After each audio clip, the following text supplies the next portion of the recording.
আপনারা দেখছেন সি বাংলার। আর ভাঙড় বিধানসভার খবর প্রতিনিয়ত উঠবে, কারণ যত ভোট আসছে তত ভাঙড় বিধানসভা শিরোনামে আছে।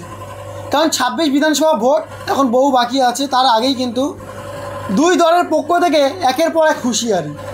কেন বলছে হুঁশিয়ারি? এদের তৃণমূল কংগ্রেস বলছে, তৃণমূল কংগ্রেসের নেতারা যারা আছে তারা বলছেন যে 10 মিনিট লাগবে না, আইএসএফ বলে কী জিনিস মুছে দেব ভাঙড় বিধানসভা থেকে।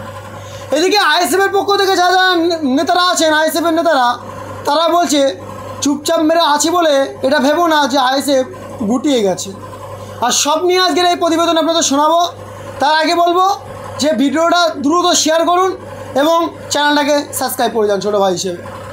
আপনাদের মেন খবরে আসবো। 26 বিধানসভা ভোট যত কাছে গোড়ায় আসছে তত ভাঙড় শিরোনামে উঠে আসছে, কারণ রমজান মাস চলছে আপনারা জানেন।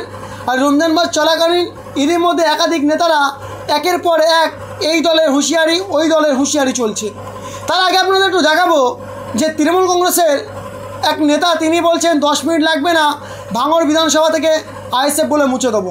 শুনুন আগে ভিডিওটা। শওকত মোল্লা মহাশয় তিনি যদি একবার হুইসেল দেয়, আমরা 10 মিনিট লাগবে না তাদেরকে ঘেরাও করে ধরে নেওয়ার জন্য। শুনলেন। এবারে ভাঙড় বিধানসভায় আর এক নেতার দেখাবো আপনাদের। ভাঙড়ে আইএসএফের দাপটের নেতা, তিনি বলছেন চুপচাপ মেরে আছি বলে আইএসএফ শান্ত হয়ে গেছে এটা ভাববেন না, কারণ আইএসএফ চুপচাপ মেরে দেখছে। আইএসএফ চুপচাপ মেরে দেখছে, এখন আইএসএফ থেমে আছে বলে এটা ভেবো না যে আইএসএফ 26 বিধানসভায় আইএসএফ মুছে যাবে। অনেকে বলছে, কিন্তু আইএসএফ মুছবে কি তৃণমূল কংগ্রেস মুছবে সেটাই কিন্তু বড় দেখার বিষয়। এটা নিয়ে ভাঙড় বিধানসভার বিধায়ক নওশাদ সিদ্দিকী মহাশয় তিনি একটা মন্তব্য করেছিলেন, 26 বিধানসভা ভোটে যতটা ভোট পেয়েছিল 21 সালে তার ছাড়াও দ্বিগুণ ভোটে জিতবে ভাঙড় বিধানসভায়। আর এদিকে শওকত মোল্লা মহাশয় তিনি বলছেন ভাঙড় বিধানসভায় তৃণমূল কংগ্রেস কয়েক লাখ লাখ ভোটে জিতবে। এই নিয়ে শওকত মোল্লা মহাশয় কী বলছেন আপনাদের একটু শোনাবো আগে। সে অনেক সময় তো আমরা রাত্রে ঘুমিয়ে ঘুমিয়ে দেখি রাজা রাজা হয়ে গেছি, আবার কখনো কখনো ঘুমিয়ে ঘুমিয়ে দেখি পিছনে আঙুলটা কোথা দিয়ে একটু ঢুকে ঢুকে যায়। তাই এরাও যেদের সেই রাতে স্বপ্ন দেখছে, আঙুলটা কোথায় যাচ্ছে ওরা ভালো করে এখন দেখছে না। শুনলেন, শোনার পর কেমন মনে হচ্ছে বলুন তো? কারণ ভাঙড় বিধানসভা এক টান টান উত্তেজনার মতন যেমনটাই চলছে, কারণ 26 বিধানসভা ভোট বহু কাছের গোড়ায়। 26-এ তাহলে ছিনিয়ে নেবে কে সেটাই কিন্তু দেখার বিষয়, কারণ বেশি সময় আর বাকি নেই।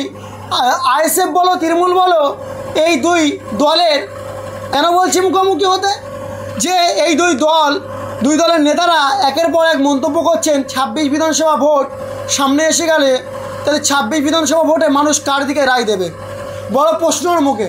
আর 26 বিধানসভার আগে একের পর এক চমক দেখাচ্ছে বিভিন্ন দলের নেতারা, কারণ কেউ তৃণমূল কংগ্রেসের দেখাচ্ছে কোনো সময় চমক দেখাচ্ছে আইএসএফের পক্ষ থেকে। কারণ আইএসএফের নেতা কেউ বলছে আমরা চুপচাপ মেরে আছি বলে শান্ত ভেবো না, এদিক তৃণমূল কংগ্রেসের নেতারা আছে বলছে শওকত মোল্লা মহাশয় যদি একদম যদি বাজিয়ে দেয় তাহলে ভাঙড় থেকে আইএসএফ বলে কোনো দল বলে থাকবে না, 10 মিনিটে মুছে দেবো।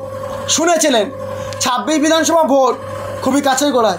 আমরা একটু পিছিয়ে যাব 2023 সালের পঞ্চায়েত ভোটে আমরা দেখেছিলাম কিছু মানুষ মারা গিয়েছিল, দুনিয়াতে ত্যাগ করেছেন, কিন্তু একটা মায়ের কোল খালি হয়েছে, কোনো বোর স্বামী হারা হয়েছে, কোনো বাচ্চা বাবা হারা হয়েছে এই ভাঙড় বিধানসভায় 2023 বিধানসভা ভোটে।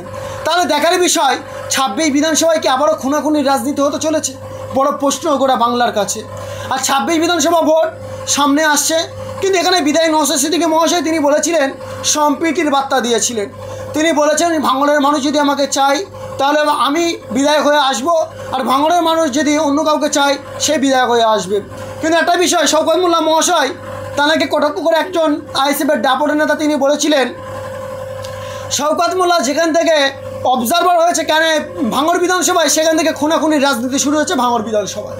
তাহলে 26 বিধানসভা ভোট তাহলে কী হতে চলেছে গোটা বাংলার মানুষ প্রশ্নের মুখে। তাহলে 26 বিধানসভা ভোটে তাহলে কার হাতে যেতে চলেছে এই ভাঙড় বিধানসভা। আর এদিকে একের পর এক নওশাদ সিদ্দিকী মহাশয়ের নাম নিয়ে কটাক্ষ হচ্ছে, নওশাদ সিদ্দিকী আইএসএফের পক্ষে জড়িত হবে, এদিকে ফুরপুরা শরীফ থেকে নাকি জড়িত হবে এমনটাই কিন্তু বলছে। আর এই নিয়ে ভাঙড়ের বিধায়ক নওশাদ সিদ্দিকী মহাশয় তিনি কি বলেছেন শোনাবো। এবং দ্রুত ভিডিওটা শেয়ার করুন। 26 বিধানসভা ভোট বহু কাছের গোড়ায় বাকি আছে। এরই আগে ফুটপড়া শরীর থেকে কোন পীরজাদা নামছেন এবং কোন পীরজাদা আসছেন কি আসছেন না তাই নিয়ে নেক্সট ভিডিও আপনাদের দেখাবো। তার আগে বলবো দ্রুত ভিডিওটা শেয়ার করুন এবং চ্যানেলটাকে সাবস্ক্রাইব করুন ছোটো ভাই হিসেবে, এবং ভিডিওটা দ্রুত শেয়ার করে দিন।